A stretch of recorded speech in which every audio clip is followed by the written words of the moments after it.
Today on the channel, we try to get back to the country, this time with the Godwinns again, but in a plot twist, my first time ever unboxing a Regium figure. And the spirit of Ultimate Warrior will run forever!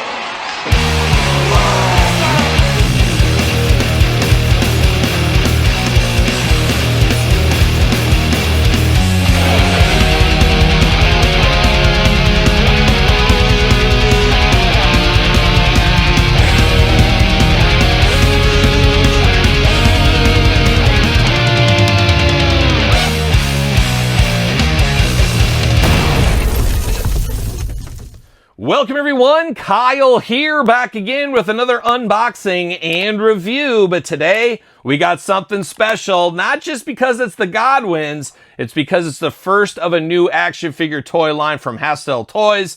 It is the Regium?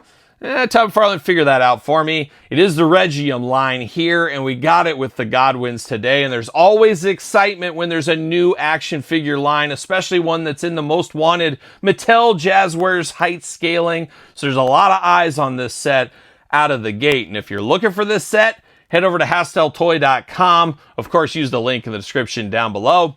Check him out. Of course, we primarily have unboxed his retro style figures over the last couple of years, but now we're in the more Mattel Jazzwares scaling, so a lot of eyes going to be on this set. And whenever there's a new set of action figures, there's always a lot of controversies. People saying you should do this size, you should do that size, you should do this kind of way, this kind of way. You're never going to please everybody, and we all know that between all the toy lines. I mean, Mattel, they're the biggest toy company out there, and they got their issues as well. But you're not going to please everybody with figures, and it's going to be interesting to see how these do look and feel out of the package. And you know there's a many of figures to compare these to, so we got a ton of comparisons later on in this video. This is going to be a little bit of a longer video with all those comparisons and all the deep dive into these figures, as it is a brand new toy line. And like a lot of toy lines, once again, controversy, and it creates cash, right, Todd McFarlane? That's what you told me once upon a time. Todd McFarlane on the couch, ladies and gentlemen. A little bit of controversy around these figures, that's for sure out there. These came out of the gate. We knew they were going to be expensive. Not a lot of us thought $120 expensive. So pretty pricey out of the gate, and a lot of people are in this world now where there's a lot of price increases, not just in action figures, but across the board. Heck, I just bought a new Jeep lately, and I'm like, man, this doesn't feel like it's the right price. And I think a lot of us are having sticker shock across all purchases in this day and age. However, a lot of people bowled over at the $120 price point for these two figures. Very expensive. I agree with that. $120 is expensive, but we also got to take a business step back a little bit here, as this is not Mattel. This is not Jazzwares. It's a much smaller company. So he's not making 10,000 of these. Let's be honest. I don't know what the number is, but there's definitely not 10,000 of these being made. So it's going to cost a little bit more to get these ones done. We understand that, or we should understand that in action figures. And if you break it down, you're looking at $60 a figure, in all honesty. Now, that $120 price point included tax and shipping. So you also got to take that into effect. Let's take 15 bucks off that 20 bucks. Let's just say it's $100, whatever you want to do. It's just playing a game of move the cone of money, I guess is what it is. But $120 was a lot for a lot of people. And I have to imagine the reason the price dropped on these is they are now $80 shipped, which is a much more palatable price point if you ask me. The reason these dropped down is I don't think he was getting the sales he wanted to. That's just the honesty at the end of the day. I know he really takes feedback to heart, he being Mitch, of course, from Hastel Toys. And he did do a video explaining himself there. But at the end of the day, if these were flying off the shelf at $120, I don't think he's dropping the price point.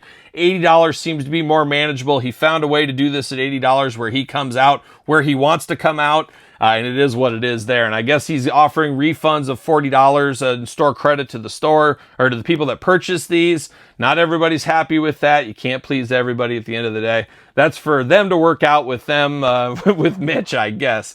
But very interesting here. Very interesting following the development of these over the last year or so, and interesting right up to delivery here with the price point changes and everything else. But I have to imagine for 80 bucks, that's $40 a figure. That includes shipping and tax. That's just a little bit more than Mattel in this day and age. it'll be interesting to see how these compare against Mattel later on in this video. But now we're going to dive into it. We've done enough jibber jabber to start, and there's going to be plenty of jibber jabber. We're going to dive into the packaging here, as I'm a big packaging guy. Even though I'm a guy that unboxes 99% of my figures, I like to look at the packaging here. Now, I don't know if I agree with the peg style here, you know, hanging the J-hook style, the card back. I understand what he's going for. They work really well for retro, but it feels like this style of figure maybe would do better in boxes. Once again, I'm not sure the price points. Maybe this kept the price points down. I'm not exactly sure. But it is a little bit heavy for the carding, and these are a lot heavier than I anticipated them to be. So that is one thing to note, the heavier plastic being used on these.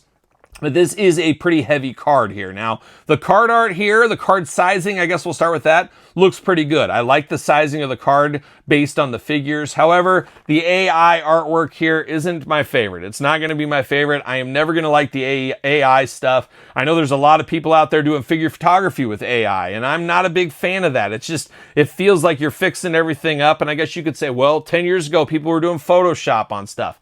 I understand all of it there, but I just think we got to be careful with some of this AI stuff. And honestly, it takes a lot of jobs away, but as we always say on the channel, constant learning, constant improvement. It is what it is, but I don't think he had any images he could legally use, so I guess he had to go the AI route. That's just my guess on that one there. You do get Regium at the top, premium articulated wrestling figures by Hastel Toys, Henry O. Godwin, Phineas I. Godwin on the side, adult collectibles, ages 18 and up. You 17-year-olds, I better not even see you ogling these figures. Too dangerous for you here. But card art is a nice size. I'm just not a fan exactly of this. Now, I say it all the time, constant learning, constant improvement. We have seen Hastel Toys put that to test live in front of our eyes. We remember the first Godwins from Grapplers and Gimmicks in the retro style figures.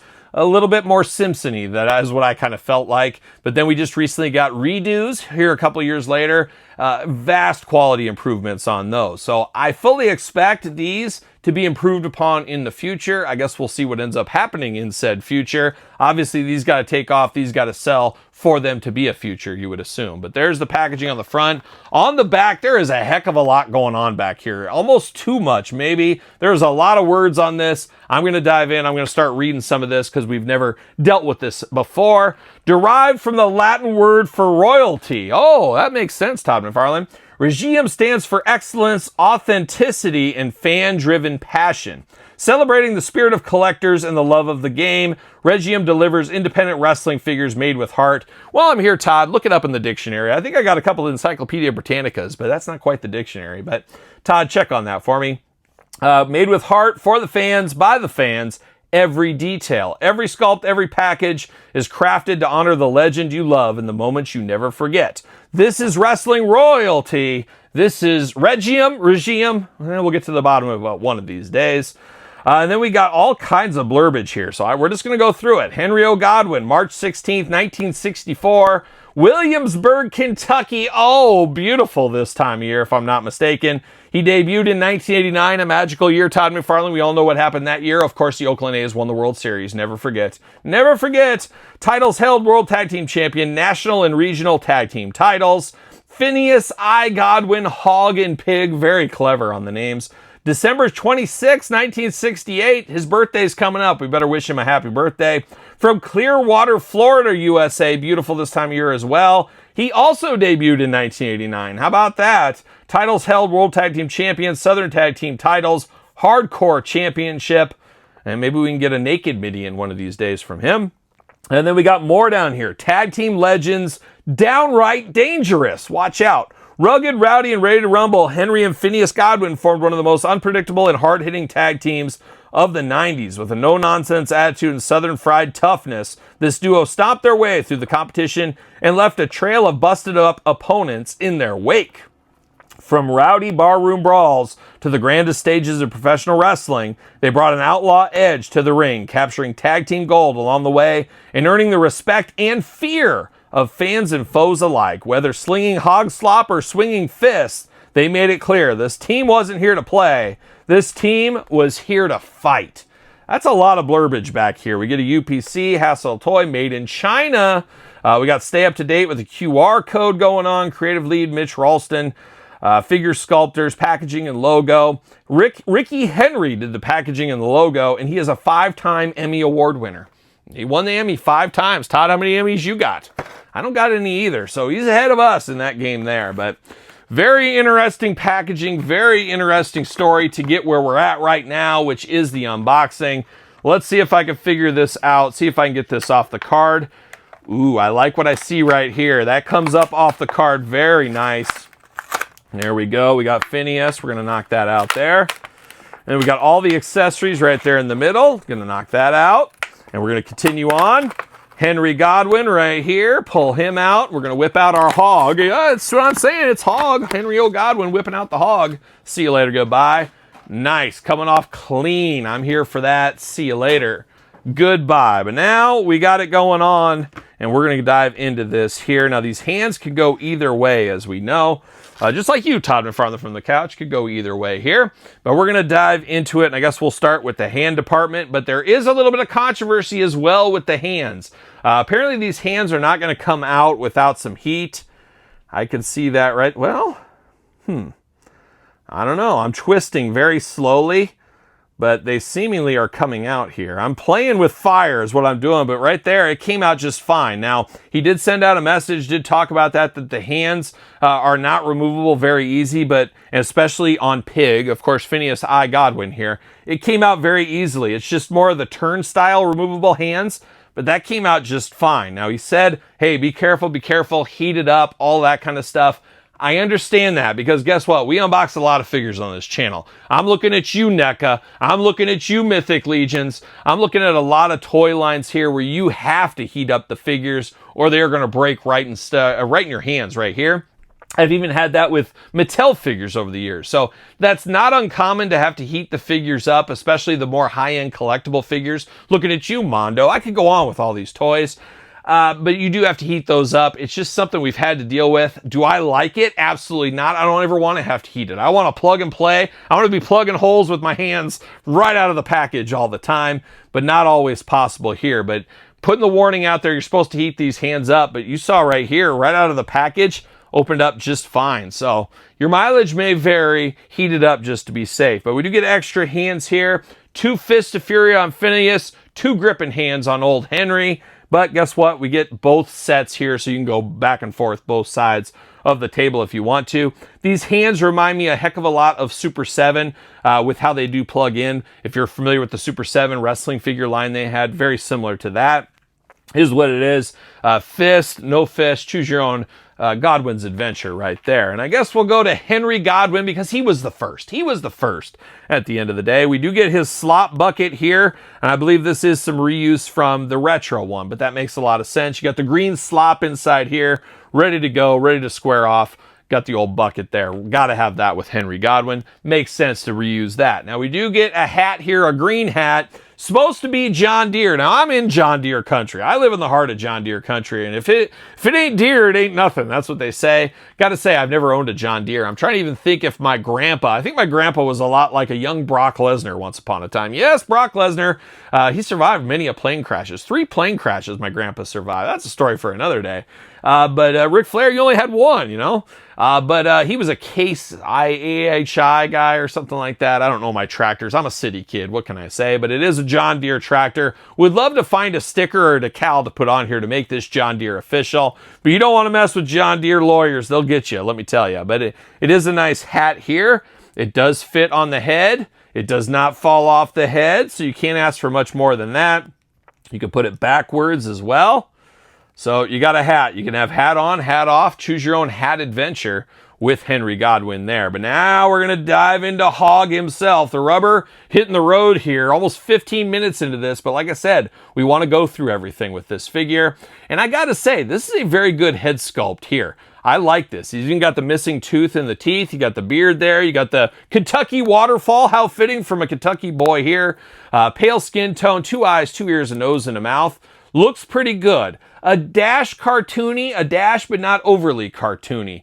Definitely different than Mattel with the true effects as we know, but looks in line with the Super 7s, the Power Town, stuff like that. Has a little bit of that FC Toys. What's the one that's making all the action figures from the crowd and audience and the security officers? Has a little bit of that in the face, but much more detail in the face. Has a little of that cartoony vibe, but not as cartoony, thankfully, in all honesty. But this looks really good. I don't have problems with this. We'll see what it looks like with the comparisons, though, in a little bit. But looks good there. Now, he's got the yellow shirt over the top. Looks like something Henry would have. And then you got the overalls. Gotta have the overalls. And now there was always a decision. Do you sculpt in the overalls? You put soft goods there. Some people like soft goods. Like the Hillbilly Jim Legend once upon a time, which we'll compare this to being just like regular overalls painted on here. Choose your own overall adventure. I like the extra wash in the overalls on this one, giving a little bit of extra detail for this. Not a bad piece of business if you ask me. Now we got the elbow pad sleeve here. It is painted instead of the rubber overlay like we get from Mattel. Depends how you choose it and how you like your figures to be, but we do have that going on. We do get, I guess it's overalls all the way down to the black boots down here. Have black boots. We got holes in the feet. I'm going to test it right now. Does he fit on a ringside collectible stand? He does not. Does he fit on a Jazzware stand? Oh, it's tight. It's tight, but it's looking like Jazzwares. Look at that. So if you want to stand from ringside, you got to get the Jazzware stand for these guys, it looks to be. A little bit bigger hole in these. Hastel Toy 225 down here. Made in China once again. Not too bad here for Henry Godwin. Looks like Henry Godwin.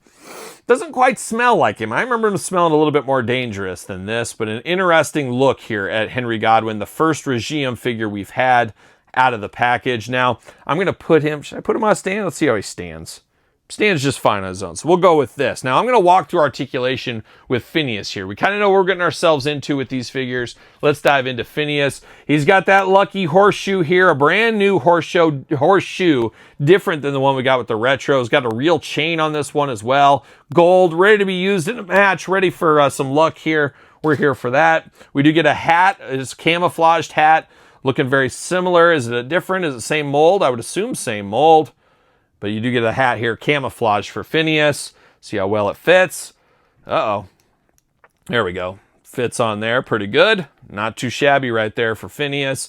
Now we got Phineas out of the package. And Phineas looking a little bit like Chum-Li from Pawn Stars once upon a time. But it does look like Phineas. I think I know who it is when you give me this. I don't know if I would know who this is outside of just handing me the head, but it is interesting. It is Phineas Godwin. When you see it all together, you know who this is. Same thing with Henry Godwin as well, but not too bad. Not too bad in the face sculpt. Very similar to Henry as they should be.